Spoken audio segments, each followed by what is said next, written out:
সুলতান সুলেমান তার শাসনকালে যে বিষয়গুলো নিয়ে বিতর্কের মুখে পড়েন সেটা হলো ক্ষমতা ধরে রাখার জন্য তার কাছের মানুষদের মৃত্যুর আদেশ দেন। এর মধ্যে অনেকের কাছে মর্মান্তিক মনে হয়েছে তার নিজের ছেলে মুস্তফার মৃত্যুর আদেশ এবং তারপরে তার বাল্যবন্ধু এবং সাম্রাজ্যের উজির ইব্রাহিম পাশার মৃত্যু। এরপর তার ছেলে সেলিম দ্বিতীয়কে আদেশ দেন আরেক ছেলে বাইজিতের মৃত্যু কার্যকর করার জন্য, যার ফলে বাইজিদকে মৃত্যুবরণ করতে হয় তার 4 সন্তানের সাথে। যেখানে সুলতান সুলেমানকে দেখা যায় সন্তানদের অসম্ভব ভালোবাসতে এবং বিপদে একে অপরের পাশে থাকার উপদেশ দিতে, তিনি কিভাবে এই সিদ্ধান্ত নিলেন সেই প্রশ্ন ঘুরপাক খায় মানুষের মনে। অনেকেই তাকে ক্ষমতা লিপ্সু মনে করেছেন।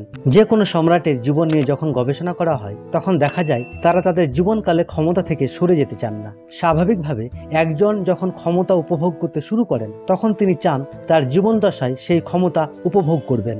একজন সুলতান যখন দেখবেন তার পুত্রের জনপ্রিয়তা তার চেয়ে বেশি এবং তার কানে যদি খবর আসতে থাকে সেই পুত্র বিদ্রোহ করতে পারেন, তাহলে তখন সেই